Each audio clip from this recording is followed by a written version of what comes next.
8절에 보면은 뜻을 정하여 그런 말이 있습니다. 다니엘은 뜻을 정하여. 다니엘이 무엇을 결심했다는 것이죠. 뜻을 딱 정해, 나 이렇게 하리라. 뜻을 정했습니다. 우리도 어떤 특별한 시간이나 어떤 사건이 있을 때 뜻을 정할 때가 있습니다. 결심은 나 이렇게 하리라. 예를 들어 해가 바뀌었다, 새해가 됐다. 금년에는 나는 이렇게 하리라. 새해는 술을 끊겠다. 여러분 해당 안 되는지 모르겠습니다만은 담배를 끊겠다. 건강을 위해서 운동을 하겠다. 다이어트를 하겠다. 외국어를 배우겠다. 여러 가지 생활에 있어서 어떤 결심을 하는 경우가 있습니다. 또 그것뿐만 아니라 영적 생활도 내가 금년에는 신앙생활을 이렇게 하리라. 제가 여러분들 보면서 우리 오늘 예배에 참석한 분들이 결심을 꼭 한 게 하나가 있구나. 주일 예배를 나는 철저히 지키리라.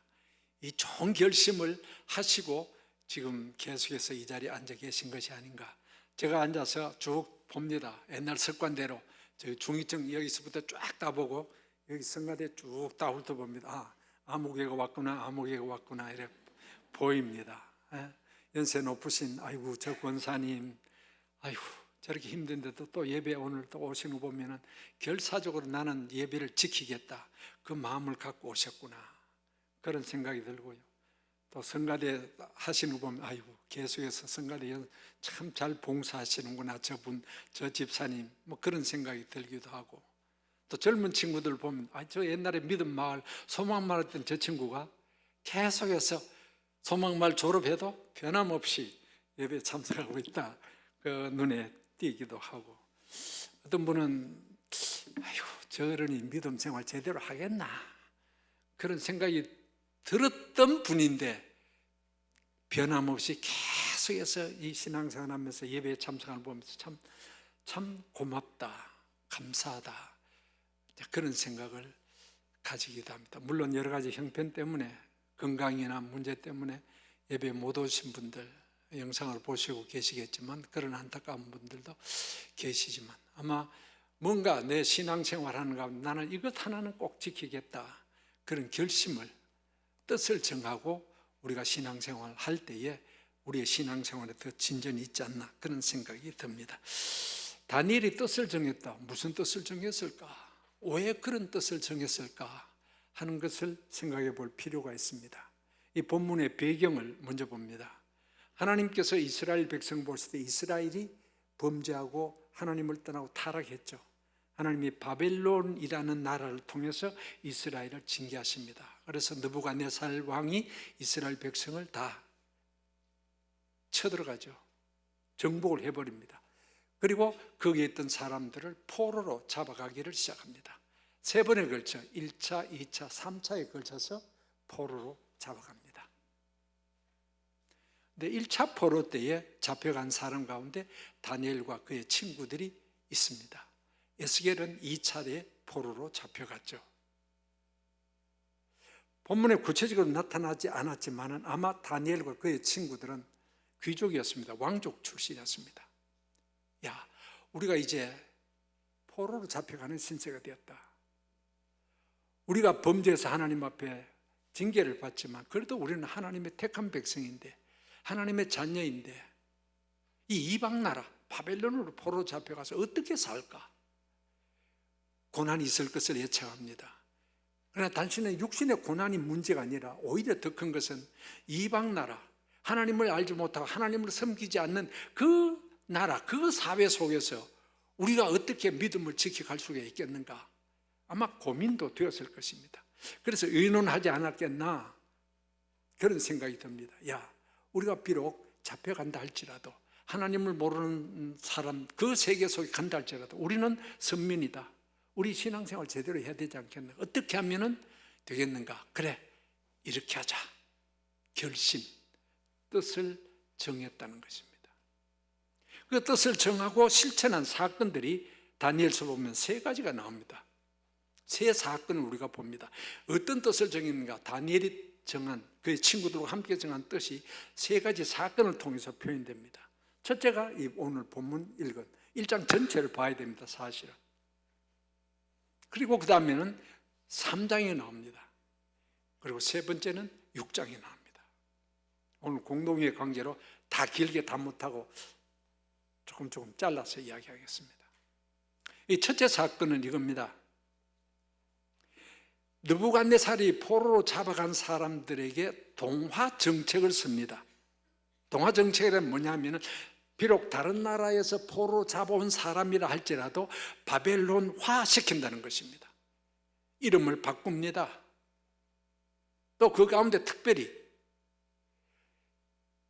귀족 출신들, 그리고 용모가 준수하고 지혜가 있는 사람들, 젊은이들을 선택해서 교육을 시키고, 궁중 교육을 시키고, 좋은 옷 입히고, 좋은 음식 먹이고, 교육을 잘 시켜서 그 가운데 탁월한 사람들은 바벨론의 관리로 등용하겠다는 그런 동화 정책을 펴니다. 그때 선발이 된 사람이 바로 다니엘과 그의 친구들입니다. 그래서 선발이 되어서 정말 포로로 잡혀서 아주 고생할 그런 처지에서 아주 우대를 받게 됩니다. 이게 웬일입니까? 편안하게 살게 됩니다. 교육도 잘 받습니다. 좋은 음식도 먹습니다. 그런 상황 속에 들어가게 됩니다. 그래서 모든 것을 다 하는데 딱 한 가지가 다니엘이 걸리는 게 있습니다. 뭐냐? 음식이었습니다. 그 음식이 뭐냐? 왕궁에서 먹을 수 있는 고급 음식이요. 이건 뭐 특별 우대죠. 그런데 그 음식은 이스라엘 백성이 먹어서는 안 되는 레위기의 금지 음식이 있습니다. 그리고 또 다른 한편에는 이런 궁중의 음식들은 그들이 섬기는 신전의 신에게 일단 제사로 바쳤던 것을 먹게 됩니다. 이것을 다니엘이 안 거예요. 친구들이 안 거예요. 그래서 이 표현을 이렇게 합니다. 자기를 더럽히지 아니하리라. 다니엘의 뜻은 첫째는 더럽히지 않겠다는 것입니다. 나는 더럽히지 않겠다. 즉 깨끗함, 거룩함을, 하나님의 백성 다음에 거룩함을 내가 지켜나가야 되겠다는 그 뜻을 정했다는 사실입니다. 그래서 그것을 거부하게 되죠. 거부한다는 것은 굉장히 위험한 겁니다. 포로로 잡혀간 신세, 왕명을 거역했다. 그건 죽음밖에 없습니다. 그리고 다른 한편에는 이렇게 잘 순응해 가면은, 적당하게 타협해 가면은, 뭐 더럽히기는 뭘 그렇게 얼마나 더럽히겠는가 하고 그렇게 타협해 가면은 아주 좋은 출세할 수 있는 그런 기회도 될 수 있을 것입니다. 그런데 다니엘은 그것을 거절합니다. 나는 하나님을 섬기는 거룩한 백성이다. 절대로 내 영적으로 내 믿음이 더럽혀지지 않도록 나는 지키겠다 하는 정신을 그가 가졌던 것입니다. 그래서 더럽히지 않겠다, 성결, 거룩성, 하나님의 백성의 다음을 나는 지킨다는 뜻을 정했다는 것입니다. 이것이 다니엘의 첫 번째 결심이었습니다. 물론 신약적으로 볼 때 이 음식은 문제가 되지 않습니다. 예수님께서 그랬죠. 구약시대에는 율법하에서 그렇게 되었습니다만은 예수님께서 이제 손을 씻지 않고 음식을 먹을 때에 바리새인들이 당신들의 제자들은 왜 손도 안 씻고 먹냐? 그 손을 안 씻다는 것은 위생적인 것을 말하는 것이 아니라 영적으로 더러워진다는 겁니다. 마음이 더러워진다는 거예요. 손 씻지 않는 손으로 먹을 때, 또 어떤 음식을 먹을 때 예수님께서 말씀하십니다. 속으로 들어가는 것이 너희를 더럽게 하는 게 아니다. 오히려 속에서 나오는 것이 너희를 더럽게 한다. 속에 있는 게 뭐냐? 음란과 불의와 모든 악한 생각, 즉 우리의 마음속에 있는 죄성, 죄악이 우리를 더럽게 하지. 죄는 우리를 더럽게 합니다. 오염시킵니다. 죄를 지으면 우리의 심령이 더러워집니다. 예수님께서는 속으로 음식이 아니라 속에서 나오는 것이 더럽힌다. 여기서 다니엘의 뜻을 우리가 안다면 우리는 하나님의 백성입니다. 아까 강장님 기도하실 때 마침 또 그런 기도를 하시더라고요. 거룩한 하나님의 백성, 하나님의 자녀. 그렇습니다. 그렇다면 그 정체성을 우리가 지켜야 되는데 거룩성을 지켜나가는 것이 필요하다는 것입니다. 그 거룩성이 어떻게 지켜질 수 있냐? 소극적으로는 죄를 멀리하는 것입니다. 소극적으로는 죄를 안 짓는 것입니다. 왜? 죄는 우리를 더럽게 만들기 때문에 그렇습니다. 적극적인 면은 그리스도를 닮아가는 것입니다. 그것이 거룩입니다. 예수님을 본받아 살아가는 삶, 그것이 우리의 거룩을 지켜나가게 됩니다.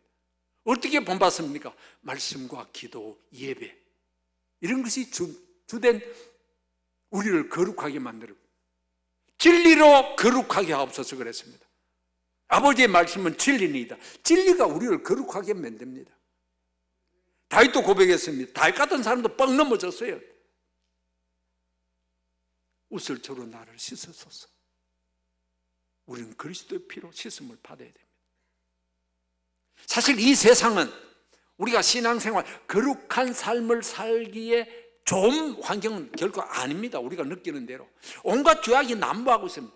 음란과 모든 것들이 다 우리 주변에 있습니다. 보고 듣고 하는 모든 것이.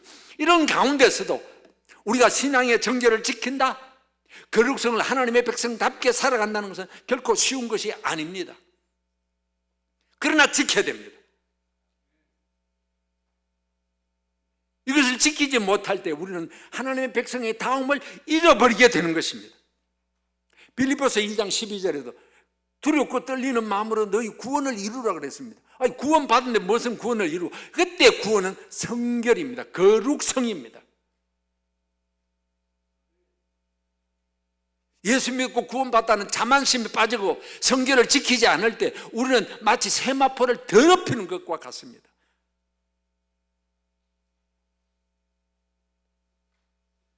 요셉은 우리가 아는 대로 애굽의 포로로 잡혀가서 창세기 39장에 보면 그렇죠. 보디발 아내의 유혹이 있었습니다. 웬만하면 다 넘어갑니다. 뻥뻥. 다윗도 넘어갔으니까요. 그런데 그는 말합니다.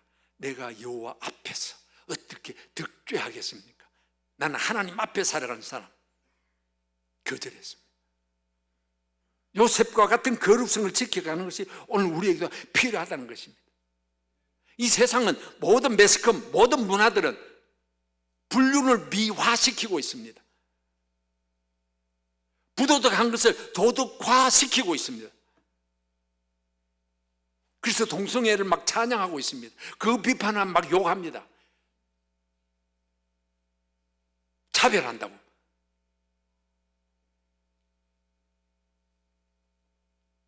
옛날에는 이건 라떼가 아닙니다. 이거는 현재적인 상황 속에서 성경적으로 우리가 이야기합니다. 성경적으로. 예를 들어서 결혼을 앞둔 사람이 육체의 정죄를 지켜야 된다. 이게 당연한 것 아닙니까? 이게 성경 원리고 우리가 가진 이 전통적인 도덕성 아닙니까? 그런데 요즘 뭡니까? 결혼식 하기 전에 이미 뭐 어쩌다가 아기를 생기면 그걸 갖다가 미화시키고 뭐라 합니까? 이미 임신해서 결혼하기 전에 뭐라 합니까? 부모가 가슴을 치니까 이놈이 이러는 게 아니라 혼수 준비했대. 이게 무슨 꼬라지가 이런 꼬라지가 다 있어요. 이거. 이게 라떼 생각입니까? 네? 네?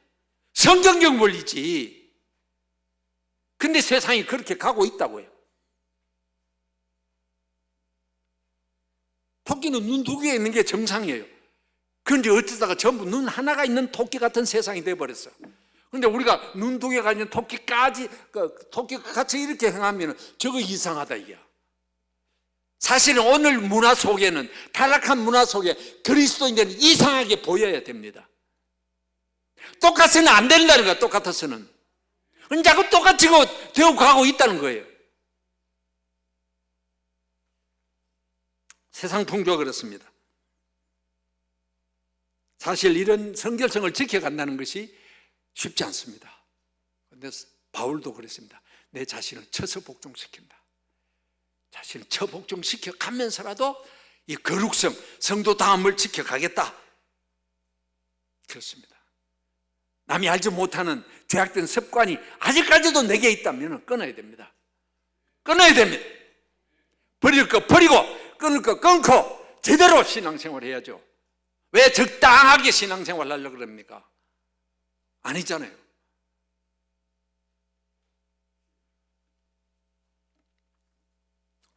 다른 하나는 3장에 나온 사건입니다.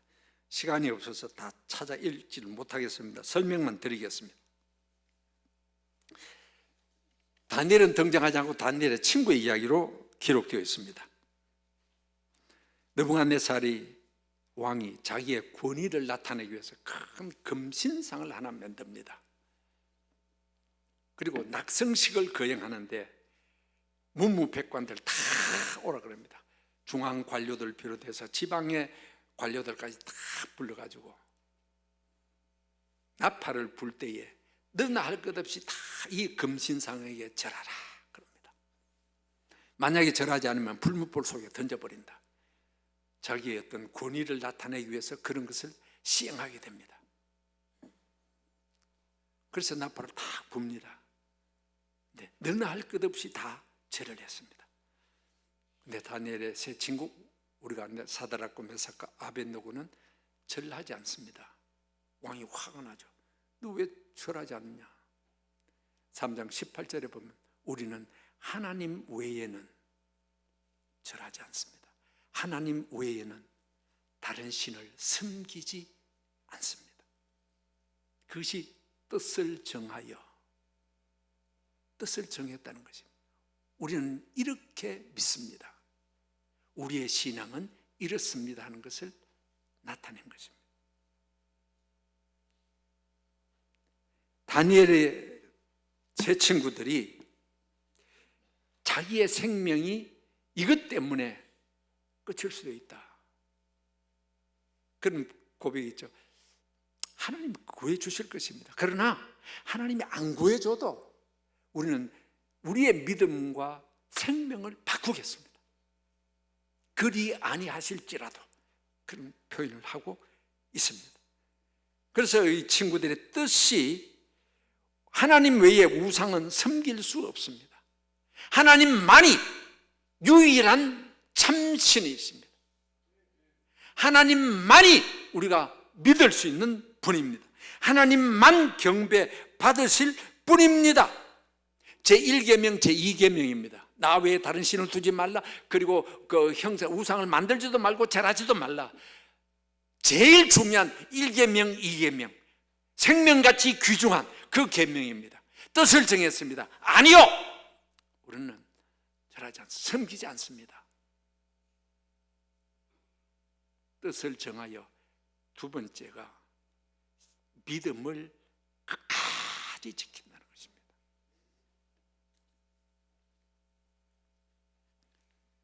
제 친구들은 오직 하나님, 유일신 하나님 섬김입니다. 절대 신앙이죠. 오늘 우리를 말하면 하나님 외에 다른 것은 없다. 또 지금으로 말하면 예수 그리스도 외에는 믿을 리도 없고 섬길 리도 없다.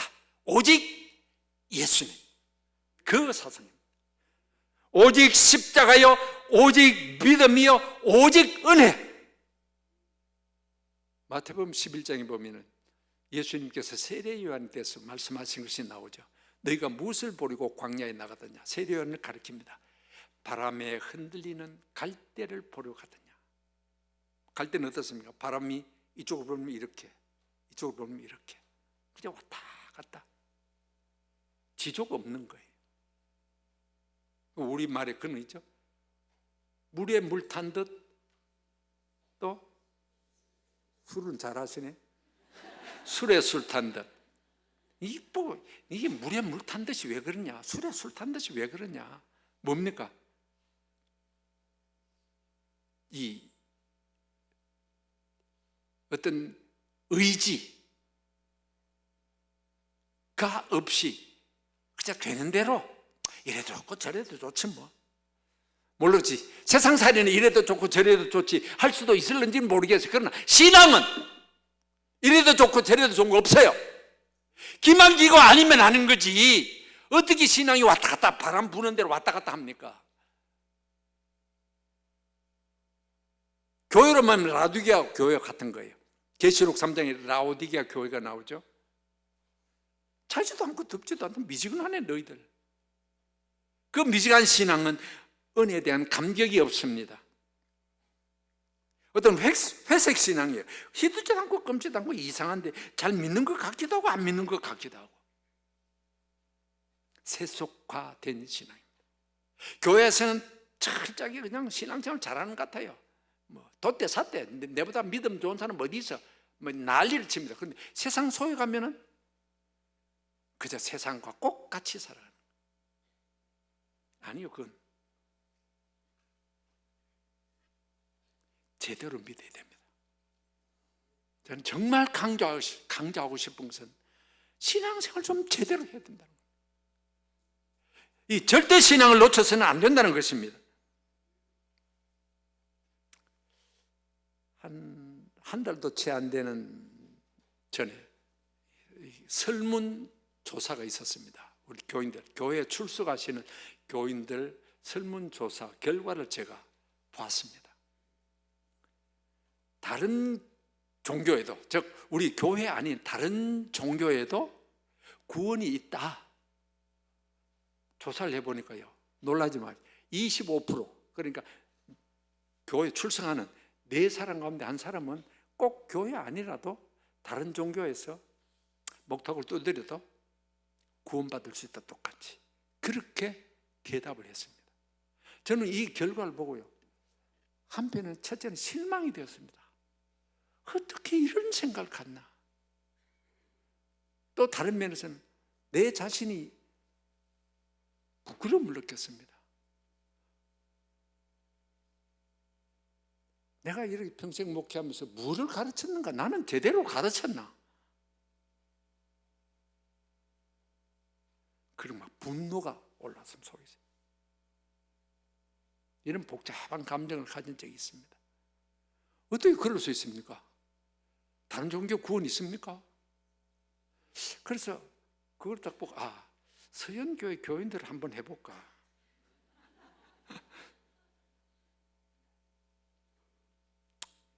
서연교회 교인들은 안 그렇겠죠. 네.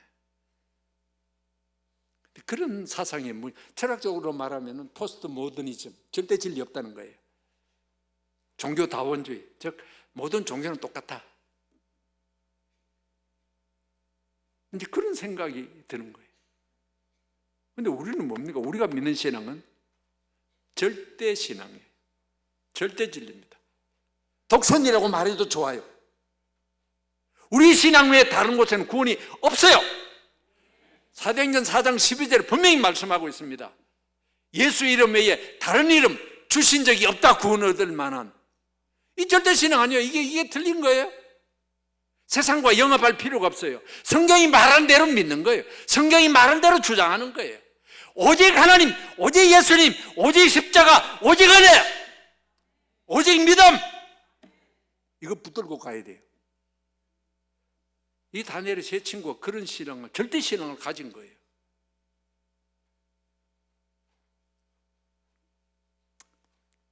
이 믿음 굳세게 잡아야 됩니다. 우리를 흔들려고 하는 사상도 많습니다. 그런 사상들도 많고요. 또 이단들이 수없이 우리의 바른 신앙을 막 흔들어대지 않습니까? 그러나 우리는 십자가 든든히 붙잡고 날마다 이기며 나가야 됩니다.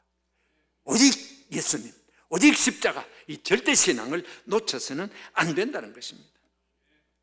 우리는 이 신앙 갖고 있는데 여호수아서 보면 여호수아가 살아있는 동안 정말 우리는 하나님만 했는데 사사기에 들어가서 사사기 2장에서는 다른 세대는, 여호수아 세대가 가고 난 뒤에는 다른 신을 섬기기 시작해서 이스라엘 백성이 또 고난받는 것을 보게 됩니다. 그래서 우리는 다음 세대에 대해서도 더 관심을 가져야 됩니다. 이 우리가 가졌던 이 절대신앙, 이 기독교 2000년 역사뿐만 아니라 서양계 60년 가까운 역사 속에서 우리가 믿고 우리가 지켜왔던 이 신앙 변함이 없어야 됩니다. 다시 강조합니다. 오직 예수, 오직 십자가 붙들고 끝까지 승리하고 오늘 공동회를 통해서도 이런 신앙과 이런 삶을 살아가는 사람들이 선출될 때에 교회가 복이 될 줄로 믿습니다.